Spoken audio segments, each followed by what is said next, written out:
Welcome. Please be seated. Thanks for coming. Lauren, I appreciate you coming today, and it's a chance to talk about our vision for our friends in Afghanistan. It was a year ago that American forces were just beginning the liberation of Afghanistan. And on this date last year, a year ago today, I asked the children of America to contribute $1 to provide food and medical help to the children of Afghanistan. In a year's time, after making that request, we've really accomplished a lot. We have seen, of course, the tremendous skill and character of the United States military. We have seen the courage of our allies and our Afghan friends. We have seen the spirit of the Afghan people who long for freedom. We've seen the great generosity of our fellow Americans extended to men, women, and children on the other side of the earth. And yet, today, I want you all to know, and our fellow citizens to know, there's still a lot left to do. Still a lot of work to do in Afghanistan to achieve our dreams, and more importantly, the dreams of the Afghan people. Today, America affirms its full commitment to a future of progress and stability for the Afghan people. I appreciate so very much the Ambassador for being here. Mr. Ambassador, I want to thank you for your service. The Ambassador was an American citizen until recently. He decided he wanted to serve his country, the land of his birth, renounce his citizenship so he could become the official ambassador from Afghanistan to the United States. And Ambassador Sharar is a great man who serves a wonderful example of putting your country above yourself. And so, Mr. Ambassador, we're honored you're here. I want to thank you. Where is he? Oh, Ambassador. You'd think they'd have given you a better seat. But I'm proud of you. I really am. I'm also proud of Andrew Natsios, who's our administrator of USAID. I'm going to talk about some of Andy's fellow employees here in a minute, what they're doing on behalf of the American people to help Afghanistan children. Sharif Faiz is the minister of the education, higher education. He too used to live in America. He's now serving his country. He shares our vision and understanding the need to make sure the educational systems are strong and available so that people can have hope in his country. Mr. Minister, thank you for your service. I'm honored you're here with us. I appreciate the members of Congress being here. Dana, thanks for coming. Members of my national security team who are working hard on Afghan policy, whether it be Condi Rice, who's the boss, or Zal. Where are you, Zal? Thank you, Zal, for knows a lot about Afghanistan. After all, he was from there. Elliot Abrams, members of my team who care deeply about our policy to make sure that our policy is complete. It's very important for our fellow Americans to remember that, keep in mind about the Taliban,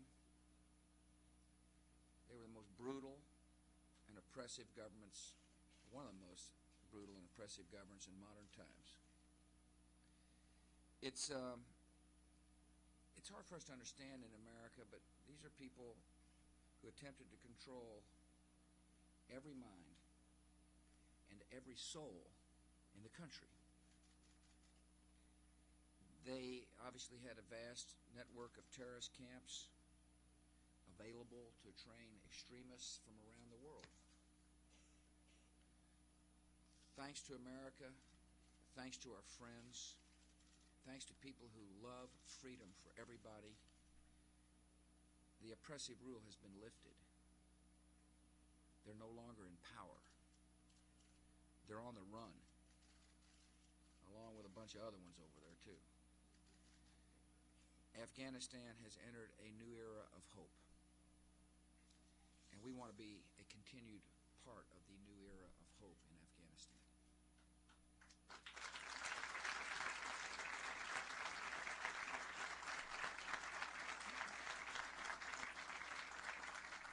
One of our dear values, one of the values we hold close to our heart, is the respect and beliefs of all peace-loving people, no matter what their faith may be. Islam is a vibrant faith. Millions of our fellow citizens are Muslim. We respect the faith. We honor its traditions. Our enemy does not. Our enemy don't follow the great traditions of Islam. They've hijacked a great religion. But it's important as we lift that veil to remember that they are nothing but a bunch of radical terrorists who distort history and the values of Islam. Islam is a faith that brings comfort to people. It inspires them to lead lives based on honesty and justice and compassion.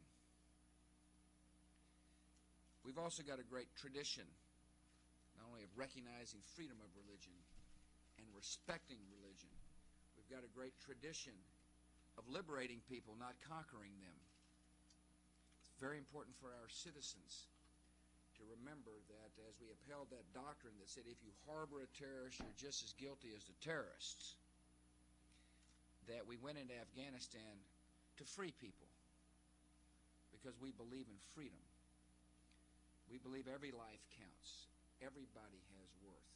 Everybody matters, whether they live in America or in Afghanistan. And so we're helping the people to now recover from years of tyranny and oppression. We're helping Afghanistan to claim its democratic future. And we're helping that nation to establish public order and safety. Even while the struggle against terror continues in some corners of that country. There's still al-Qaeda killers roaming around Afghanistan.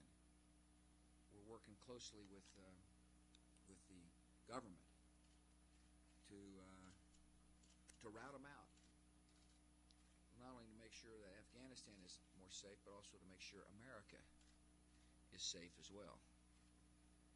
A year ago, it was really hard to find security and safety anywhere in Afghanistan. Just ask the citizens who were there. Now America is helping to form a new Afghan national army. We are committed to an Afghan national army. That is to train 18 battalions of over 10,000 soldiers and finish the task by the end of next year. I'm proud that Germany is helping as well to bring civil order by helping to build a police force.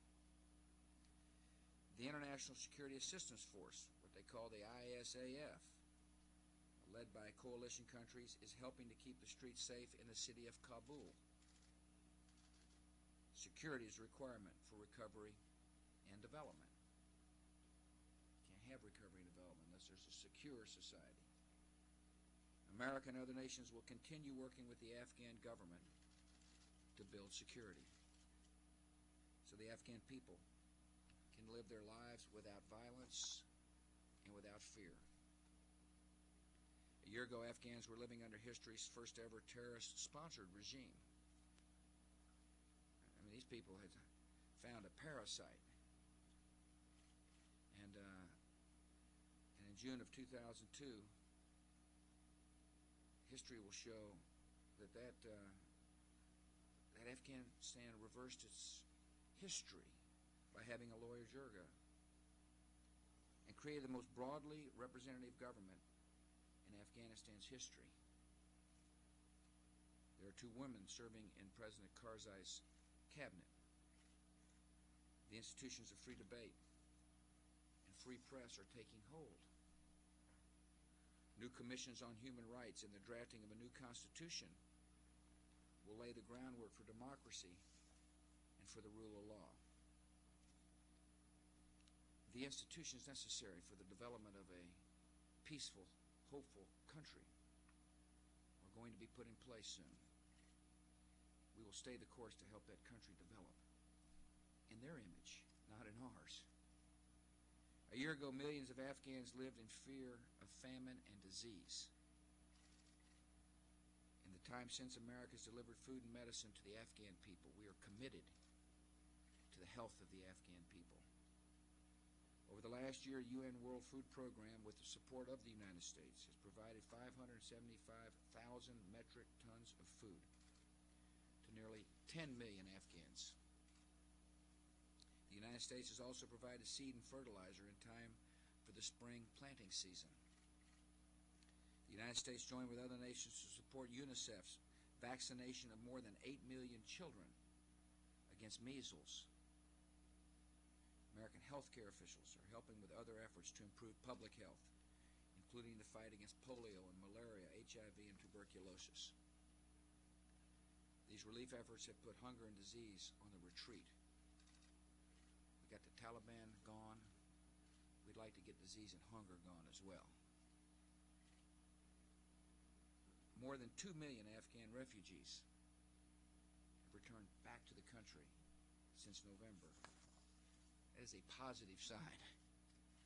It's a good sign that people sensing their country as a better place to live, more secure, better place to raise a family. One American bringing hope to Afghanistan is Sergeant First Class Victor Anderson. Victor's with us today. Sergeant Anderson spent 7 months traveling in Afghanistan. He visited hospitals and clinics, provided medical care from his car. He never turned down anybody who asked for help. He treated broken bones. He treated gunshot wounds. He treated cuts and diseases. He treated a small child who was bitten by a donkey. Sergeant Anderson, your service brings great credit to the Army and to America, and the nation is really grateful for your work.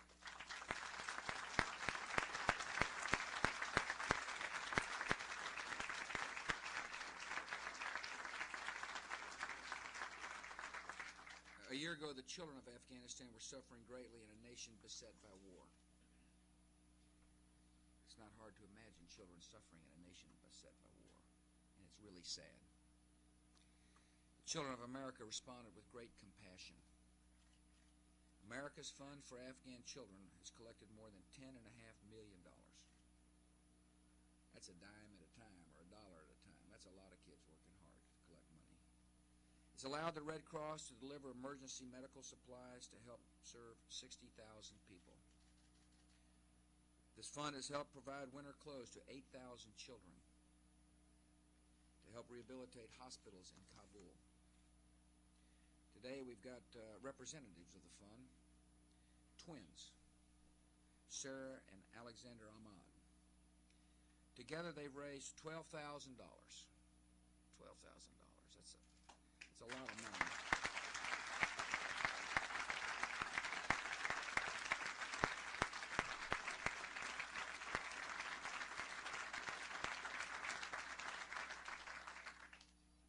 Nearly 25 years ago, Sarah and Alexander's dad came to America from Afghanistan, from war-torn Afghanistan. Today, the family is helping to give peace a chance in their ancestral home. And as importantly, showing the world the generous heart, the great heart of the American people. I really appreciate the example you're setting. Thank you for joining us today.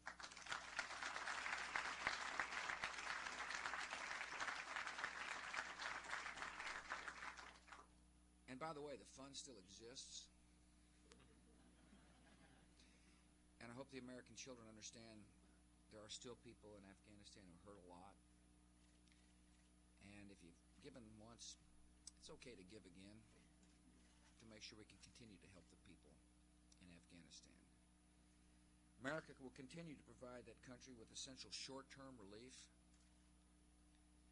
We also understand that Afghanistan needs long-term economic reconstruction help. And we will meet this commitment as well. Starting with the Tokyo conference last January, the The United States and 60 other countries have pledged $4.5 billion over 5 years to work on reconstruction projects. America is delivering on our pledge.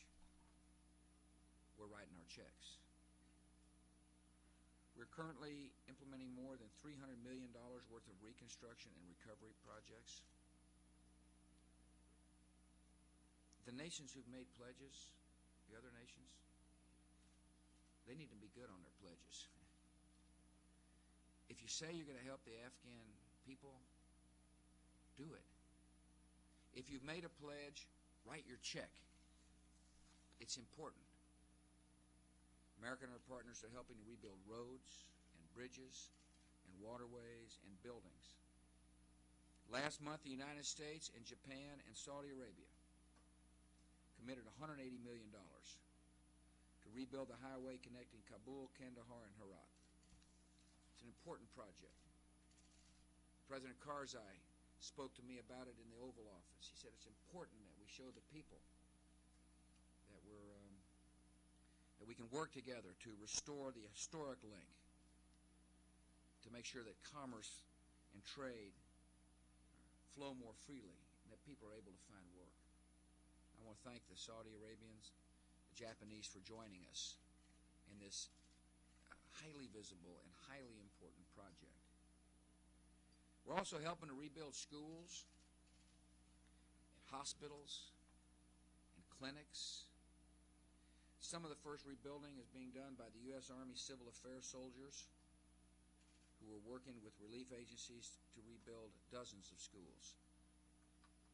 With us today is Captain Britton London, who enlisted friends, family members, church groups to supply Afghan students with thousands of pens and pencils and notebooks. Captain London is a man after my own heart. He got the equipment necessary to start the first post-Taliban baseball league. He brought me a ball, 2 balls, signed by the Eagles. The Eagles, mighty Eagles of Afghan baseball, and they practice. They practicing now, and the games are held once a week. Our soldiers wear the uniforms of warriors, but they're also compassionate people, and the Afghan people are really beginning to see the true strength of our country. I mean, routing out the Taliban was important, but building a school is equally important. Across Afghanistan, USAID will help build and refurbish several hundred more schools over the next 2 years. We're also in the process of training hundreds of teachers. In March, many girls walked into a classroom for the first time. And our country has provided them, as well as the boys, with millions of new textbooks. It's hard to believe, I know it's hard for some in America to believe that the Afghan people were living under a government that would not let girls go to school. It's just hard to imagine in America. But it's reality. And now we got a lot of work to do to make up for lost time. Everybody counts. Everybody has worth. Everybody matters. Spearheading our back-to-school efforts are Lisa Hartenberger and Neetan Madhav. They work for USAID. They're a part of the new army in Afghanistan. These are army of compassionate souls who are on the front lines of making sure that the Afghan people understand our commitment is real. That when we talk about freedom, we understand that freedom is more than just a word. Freedom is a chance for people to get a good education. Freedom is a chance for people to get good health care. Freedom is a chance for people to realize their dreams.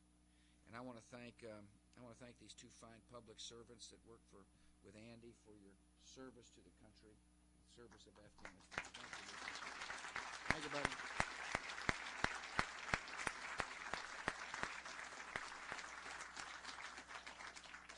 Last year when the Taliban fell, I know I remember, and I'm sure a lot of our fellow Americans remember the images of celebration that took place in the streets. People came out to celebrate freedom.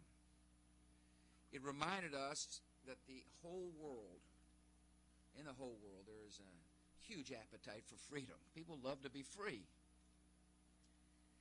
And it's important, as we stay in Afghanistan, it'll be important for other brave people, whether they live in Muslim countries or in the Middle East, people who stand for tolerance and the rule of law and equal rights and freedom of expression, to see our commitment to freedom, that our commitment for freedom is complete, and it's real, and it's sincere. It's also important for people to know we never seek to impose our culture or our form of government. We just want to live under those universal values, God-given values. We believe in the demands of human dignity that apply in every culture, in every nation. Human beings should have the right to free speech. Women deserve respect and opportunity. All people deserve equal justice, religious tolerance. This is true in America. This is true in Afghanistan. These rights are true everywhere. We've seen in Afghanistan that the road of freedom can be hard. It's a hard struggle. We've also seen in Afghanistan that the road to freedom is the only one worth traveling. Any nation that sacrifices to build a future of liberty will have the respect, the support, and the friendship of the United States of America. May God bless the people of Afghanistan and of America. Thank you all for coming.